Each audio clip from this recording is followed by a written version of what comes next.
Hello and welcome to my YouTube channel Eclipse. My name is Shreya Tripathi. हम लोग CTET 2022 की preparation start कर दिए हैं। हम लोगों ने फर्स्ट सिलेबस देखा कि उसमें कौन कौन से सब्जेक्ट पूछे जाएंगे। फिर हमने सब्जेक्ट के अंदर टॉपिक्स देखे कि कौन कौन से टॉपिक्स इम्पॉर्टेंट हैं जो हमारे एग्ज़ाम में आने हैं।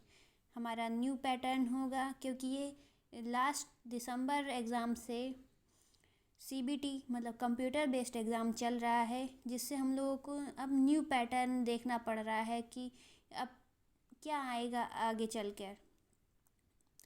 तो हम लोग हिंदी से शुरू कर रहे थे। हिंदी में हम लोगों ने कल विलोम शब्द पढ़े। हम लोग जानते हैं कि हिंदी बहुत छोटी सी इजी है, 15 नंबर की आती है सिर्फ, इसलिए हम लोग हमेशा इसको नज़रअंदाज कर देते हैं। लेकिन हम लोग उस पर भी पूरा फोकस करेंगे जिससे हम लोग पूरा कंफर्म हो जाए कि हमारे ये 15 नंबर तो कहीं नहीं जाने। 15 आते हैं शिक्षा मनोविज्ञान के हिंदी रिलेटेड, तो हम लोग इसको शिक्षा मनोविज्ञान में ही पढ़ेंगे। तो हम लोग आज का सेशन शुरू करते हैं। आज हम पढ़ेंगे हिंदी वर्णमाला व विराम चिन्ह। वर्णमाला क्या होती है? का खा गा घा आ ई ई, ये सब वर्णमाला है। वर्णमाला दो तरह की होती हैं, एक होती है स्वर और दूसरी होती है व्यंजन। अब यहाँ स्वर के भी दो पार्ट हैं, ह्रस्व स्वर और दीर्घ स्वर। ह्रस्व स्वर कौन कौन से होते हैं? आ ई उ ऋषि, ये ह्रस्व स्वर 4 होते हैं और दीर्घ स्वर 7 होते हैं। कौन कौन से?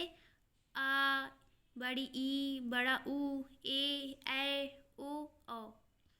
व्यंजन हमारे 5 तरह के होते हैं। एक होता है स्पर्श व्यंजन, अंतःस्थ व्यंजन, ऊष्म व्यंजन, जिसको हम लोग संघर्षी व्यंजन भी कहते हैं, आगत व्यंजन और संयुक्त व्यंजन।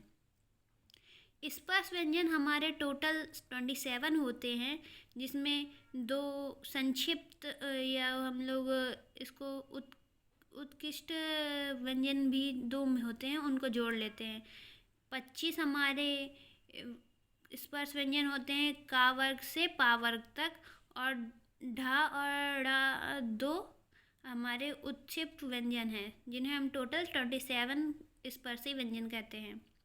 अंतःस्थ व्यंजन या रा ला वा, जो कि 4 होते हैं। ऊष्म या संघर्षी व्यंजन 4 होते हैं, सा खे सा हा। आगत व्यंजन जा और फा, ये उर्दू के 2 शब्द हैं जिनके नीचे बिंदु लगा होता है, ये 2 होते हैं। संयुक्त व्यंजन छा त्रा ज्ञा और ऋषि, ये 4 होते हैं। टोटल कितने व्यंजन होते हैं? 25 हो गए स्पर्श व्यंजन, 4 हो गए अंतःस्थ व्यंजन, 4 ऊष्मी व्यंजन, टोटल 33। लेकिन वैसे कुल जो हमारे वर्णमाला के अक्षर होते हैं वो 52 होते हैं। 11 होते हैं हमारे स्वर और व्यंजन होते हैं 41, तो कुल हमारे टोटल वर्ण होते हैं 52। संयुक्त स्वर ए ओ औ हमारे संयुक्त स्वर हैं। आगत स्वर औ। अग्र स्वर जो हमारे मुंह के आगे से जब वो आवाज़ निकले वो हमारे अग्र स्वर हैं, जैसे ई ए। पश्च स्वर जो हमारे मुंह के पीछे से आवाज़ निकले, गले के पास से, आ, बड़ा ऊ, छोटा ऊ, ओ औ और आ। मध्य स्वर जो हमारे तालू के पास से जो स्वर निकलता है उसे हम लोग मध्य स्वर कहते हैं, आ। अनुस्वार जो हमारे नाक की सहायता से निकलता है उसे हम अनुस्वार कहते हैं, अंगा। अनुनासिक, ये भी नाक के हेल्प से होता है, अंगा। विसर्ग आहा। अर्धस्वर या वा होते हैं। लुंठित व्यंजन रा होता है। पार्श्विक व्यंजन ला। उत्क्षिप्त व्यंजन ढा और ड़ा, ढक्कन वाला ढा और ड़ा। अघोष व्यंजन प्रत्येक वर्ग के प्रथम एवं द्वितीय वर्ण तथा फा, शा, सा, खे, सा ये अघोष व्यंजन होते हैं। हम लोग डिटेल में इसको ये जानेंगे कौन अघोष है कौन सघोष है। जो जैसे का, चा, टा, ता, पा और खा, छा, ठा, था, फा ये हमारे प्रथम और द्वितीय वर्ग हैं। ये हमारे अघोष व्यंजन है। और साखे, साहा ये हमारे अघोष व्यंजन है। तृतीय, चतुर्थ और पंचम वर्ग हमारा सघोष व्यंजन है। गा, जा, डा, दा, बा, घा, झा, ड़ा, धा, भा, इया, अड़ा, ड़ा, ना, मा। जो हमारे पंचम व्यंजन वर्ग है इसे हम नासिक व्यंजन भी कहते हैं। यार अलावा ये भी सघोष व्यंजन है। अल्प प्राण प्रथम वर्ण प्लस तृतीय वर्ण और पंचम वर्ण और अंतःस्था वर्ण ये सब अल्प प्राण हैं, अल्प प्राण व्यंजन हैं। प्रथम वर्ग कौन सा? का, चा, टा, तप, कचट, तप और ये गजट, तब, दब और इया, अड़ा, ना, मा ये सब अंतःस्थाई व्यंजन ये सब अल्प प्राण व्यंजन है। और महाप्राण व्यंजन द्वितीय वर्ण जैसे खा, छा, ठा, था, फा और घा, झा, ड़ा, धा, भा और ऊष्म वर्ण मतलब संघर्षी व्यंजन जो हैं ये सब महाप्राण व्यंजन हैं। अब हम लोग पढ़ेंगे स्वरों का उच्चारण स्थान कि हम कौन सा स्वर कहाँ से आवाज़ निकालते हैं। कंठ से आ, छोटा आ, बड़ा आ, आहा ये सब कंठ से निकलता है। तालव से छोटी ई, बड़ी ई। मूर्धन से ए, ऐ, ओ, औ और ओष्ठ से ऊ, बड़ा ऊ। अब व्यंजनों का उच्चारण स्थान पढ़ेंगे। कंठ से का, खा, गा, घा। तालव से चा, छा, जा, झा, इया, सा, शीटी वाला सा और या। मूर्धन से टा, ठा, डा, ढा, अणा। दंत से ता, था, दा, धा, ना। ओष्ठ से पा, फा, बा, भा, मा। दंतोष्ठ से वा। वत्सर से सा, रा, ला। स्वायंत्री हा।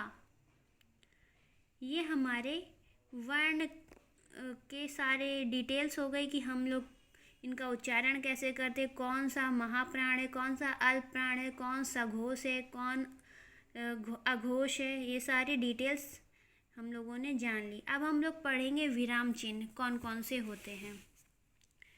वैसे तो विराम चिन्ह 20 होते हैं लेकिन हम लोग यहाँ पे 14 विराम चिन्ह पढ़ेंगे। कौन कौन से? एक होता है अल्प विराम, एक होता है अर्ध विराम, एक होता है पूर्ण विराम, प्रश्न चिन्ह, आश्चर्य चिन्ह, संयोजक चिन्ह, कोष्ठक, अवतरण चिन्ह, अपूर्ण विराम, विवरण चिन्ह, पुनरुक्ति चिन्ह, लाघव चिन्ह, लोप चिन्ह और दीर्घ उच्चारण चिन्ह। अब हम लोग देखेंगे कि एग्ज़ाम में किस तरीके के क्वेश्चंस पूछे जाते हैं। देखिए इस तरह के क्वेश्चंस एग्ज़ाम्स में पूछे जाते हैं। जैसे ये यूपी SSC फॉरेस्ट रेंजर 2018 में पूछा गया था। जिनकी ध्वनि केवल मुख से निकलती है वे स्वर क्या कहलाते हैं? निरुनासिक। जिनको नाक से नहीं हेल्प ली जाती उन्हें निरुनासिक कहते हैं। सभी स्पर्शी व्यंजन कौन से वर्ग में हैं? का, चा, पा, दा। सभी महाप्राण वर्णों वाला वर्ग खा, छा, ठा। जब एक ही ध्वनि का द्वित्व हो जाए तब वह क्या कहलाता है? युग्मक ध्वनि। देखिए ये यूपी SSC फॉरेस्ट रेंजर 2018 का है सब। वह व्यंजन है अंतःस्थाई। ये हम लोगों ने सब पढ़ लिया है। इससे ये पता चलता है कि हम लोगों का ये इस तरह के क्वेश्चंस कहीं जाएंगे नहीं, हम लोग उनको तुरंत कर देंगे बिल्कुल इजी तरीके से। कोई भी हाइपर नहीं होगा कि हमको याद नहीं आ रहा है।